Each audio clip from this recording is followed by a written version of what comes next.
Help, what have I done? What have I done? Final steering, bit disconcerting. Hopefully won't need it on a trip home. Reverse and first are extremely... Oh, I wouldn't have been trouble getting away. I thought it was first. I've not. I've been going away in seconds. It's a dog left first. Oh, all right, okay. That'll do.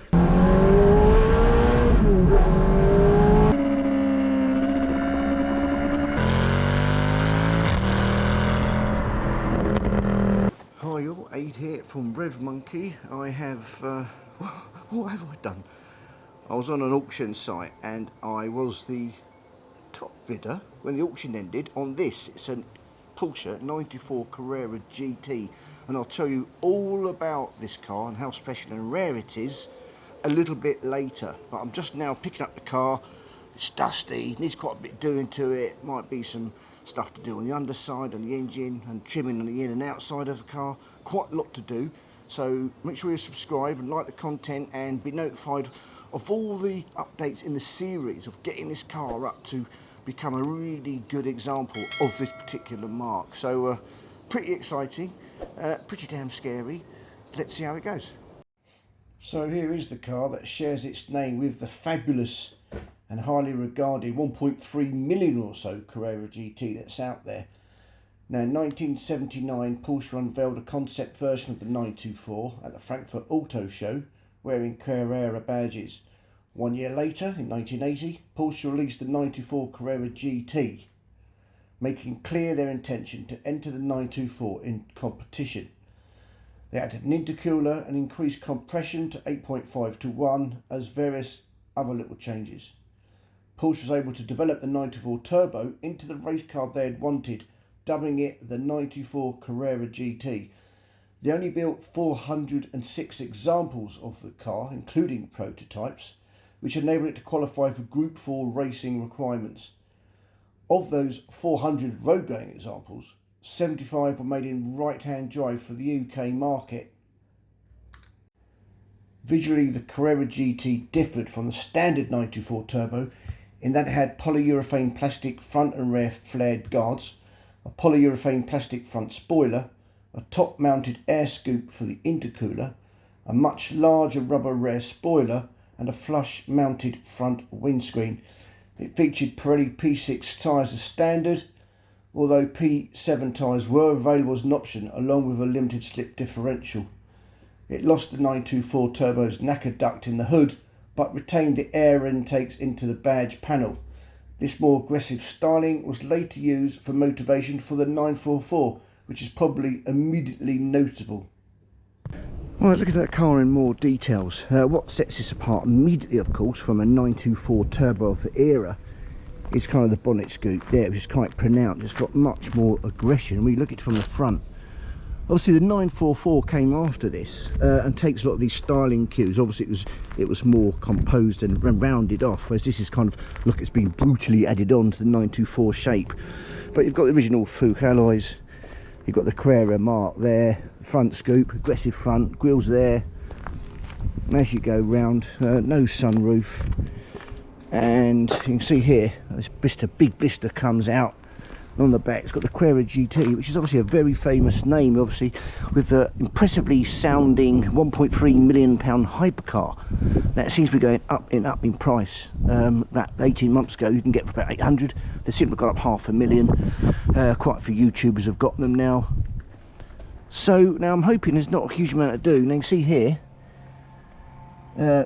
some quite bad cracking on that bit, so that would need doing. All this kind of dark trim, I'm surprised. This actually doesn't look too bad, but that can come up a tree, as can this trim round here, all round here, all round here, around the lights there. Obviously, how dusty it is. It needs a massive clean. There you go. Look.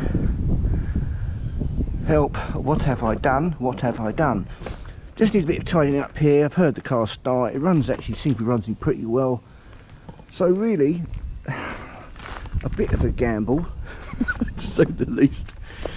So actually that needs all doing. Look at that. That needs, you know, I want to make this car as smart as possible, and either to keep it for a period of time, enjoy it, and maybe go to some events, or I will just sell it on when it's in a really fine fettled state. Will it need new turbo? Will it need some rebuilding? I don't know. Now the interior. Now, first of all, listen how solid this sounds. Marvellous. Bit of a squeak there. WD-40, as you'd expect to see, based on 94 turbo. Now the front seats have at some point been re-trimmed. As you can see, they're very nice indeed. But generally the carpets inside are going to need some replacing, a lot of cleaning. It's over there. From this side, you can see it's going to need a bit of cleaning. It comes with some history, but the most important thing I can do, because it's a 42-year-old car, is give it and start off modern history. See, so this needs taken up quite a lot. Trying to get this pad or new carpets of that original items is going to be very rare. So it's going to need, I mean, the more I look at it, the better I feel about the car. I think that's, I don't know, it's like dog hairs. So it just needs a bit of a clean up, doesn't it? So that's an upgraded stereo, clearly. What the stereo is going to be like, I've got no idea. Crema, Porsche Racing, don't know what that means. Might have been it raced at some point. It's done over 100,000 miles, 105,000, so it's got a lot. Fire extinguisher, bit disconcerting. Hopefully won't need it on a trip home. Ashtray, buttons there, which I've yet to work out what they'll be. Some more stuff there, yet to work out what that is, so it's pretty obvious. Looks like to do with voltage and oil gauges. And your typical dials up there. Typical looking Porsche steering wheel in leather and not bad nick. Might just need a little rub down that. So all in all, actually, I'm pretty impressed. What do you think? Am I super brave, super stupid? Or was it well worth buying?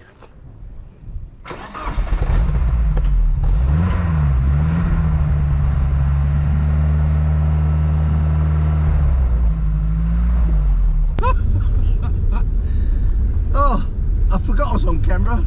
I haven't talked for the first couple of minutes. Oh my god. First of all, I came out of the person who sells the car at his farm. Almost immediately got hit on this country lane, immediately coming out of his close, because as unsighted, this car with an L plate almost hit me. Unbelievable. Emergency braking involved by the other car. Got away with that one, had to work out how to get in reverse. Whoa. First impressions, which a lot of funny little noises. Brakes are a bit rubbish, gears very wishy-washy, and there you go. Got to put the clutch in a lot more. It's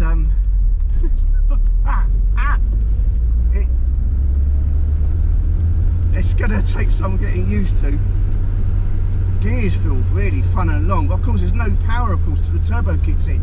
This is the days when turbo lag was like unbelievable. You could press the pedal, read a short novel, and then the power will come in. So you've got to be prepared for that, or stay in a lower gear to keep the revs up. One sec, I've no idea where I am, where I'm going. I don't know what's going on there. Right, just put the sat nav up. God, it's hot in here. Right, heating. It won't have aircon. It's idling and almost like it's going to conk out. Ooh. So it seems a bit wishy on the steering. Gears at the moment having a flipping Lionel Blair nightmare trying to get into the right gear.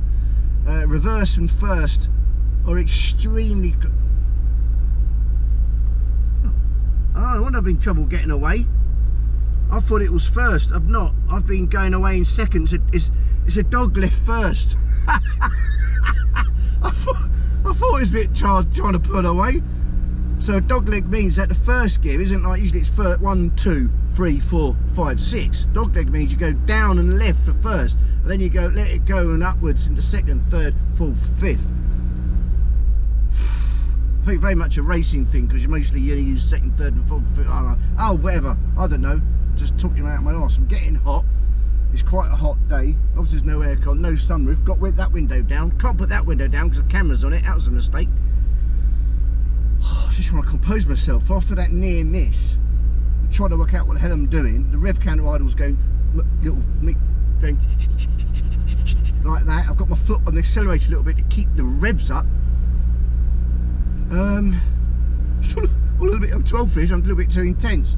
So I imagine there's quite a lot to do. It seems a bit wishy-washy on the steering, made a kind of funny noise which I've got no idea where it comes from. I missed changing gear quite a bit. There's going to be some significant work to do this. I'm actually just hoping I get Autoficina, who are going to do all the inside, outside, external and underneath work on the car. I hope I get it there without it conking out. So I've just now, that's the front camera's just fallen off. Oh, classic. So I've just now bought the car, insured it, taxed it, transferred the ownership to myself online. Back for first. Right, steady neutral. Clutch all the way in, back down there. That seemed to engage on the box. Yeah, that's it. Oh, that's better. Oh, the power. So that's more like it. What's that noise? Feels like a cow giving birth. Second. Up a hill. What have I done? Well, right now, in third gear, on this nice smooth country road, it seems to be going okay. What I'm doing, down to first, left. Oh, what's that car there? Don't panic. Steering is bloody heavy. Oh, a second, is it? Yep. Don't panic. Oh my god, it's a bend. Oh, wasn't used to that. The first 2 inches of the wheel travel works, and after that it goes, it's so stiff, you think the steering's busted. Very, very disconcerting, but it does actually move. Brakes, okay, you've got to press them in before anything happens, and I mean press them in a long way, and then something does happen, so they might, I mean, look, I'm expecting to need a lot of work. New brakes, rebuilt engine, I don't know. Could be, oh, shit. What's that? Oh, right, no, I'm far too nervous to talk.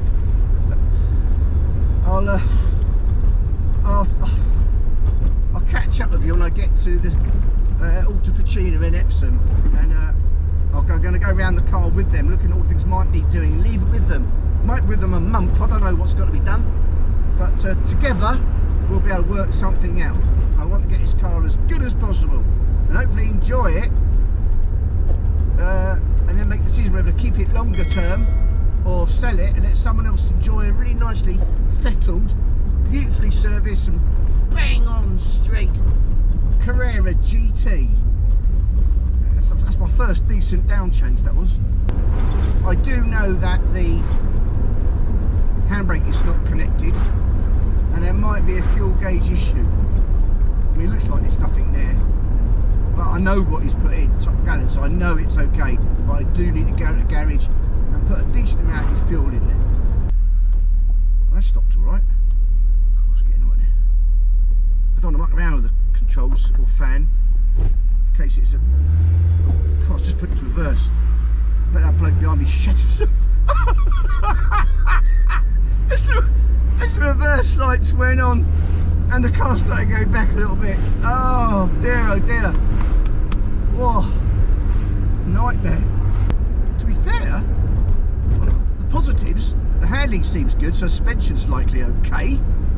The steering wheel is a bit weird, but I don't think it's got a problem. The car wants to go to the left, so it might be a little bit of tracking or tyres or whatever might need looking at. Might not need bushes because, as I say, the suspension's not jolting me or rocking, making any sorts of noises. The car, typically German, is not making any internal rattles or squeaks. Well, it made it here. It's nicely packaged in, not going to go anywhere. Probably the safest car here at Autoficina, who are going to do their magic on it. Got excellent reputation. They won't let me down. They do know the car, so that's good. That's a bonus, because obviously what I should have done is taken to a Porsche specialist, someone who specialises in them. But these cars are great. They all look after me. They've got a great reputation. They have seen these cars, and all in all, I'm just really glad it got here. So let's talk about the good things. Suspension seems really good. Steering, I'll come back to that, not necessarily great. The engine seems perfect up to about 3,000 revs. No dodgy sounds, nothing like that at all. Gearbox, I mean, it's like sticking your hand in a bucket of excrement. But when you get used to it, it's only a half bucket of excrement. But I think it's one of those cases you really got used to it, especially coming out of the Ferrari and the Lotus Emira, which is like, this is like. But it got here all right. No overheating problem. I say no noises. Inside is a lot better than I thought it was. Just needs a really good valet. I mean, a really good one. Outside, a lot better than I thought it was. I mean, there's some cracks and stuff, but really, this is minor stuff. There's no big dents. There's no panels hanging off. I'm actually quite surprised that this is actually as good condition as it is. I thought it looked worse in the pictures. The engine has no power whatsoever. It works beautifully up to a point, and then there's no turbo whatsoever. It felt incredibly slow and sluggish. I couldn't get it past 80 on a motorway, but the engine sounded perfect. So I'm suspecting it might be as simple as a disconnected turbo hose. At worst, it's just a new turbo, or reconditioned one, taken apart, rebuilt. I don't know, but either way, these guys are the guys, and I'm very confident they will sort it out wherever it is, and they'll be able to turn this car around on either a completely new animal. Because these are fabulously good cars when correctly set up and in the best of health. People still use them and are lust after them for track days. They're that good. So that's really interesting. So right, that's the end of that video. Make sure you subscribe to get notifications of this series. Of course, the other content that's coming out on the channel. Much appreciate support. Like, comment, share. Fantastic. Thank you very much. Until we next meet, drive or ride safe out there. Take care. Aid out.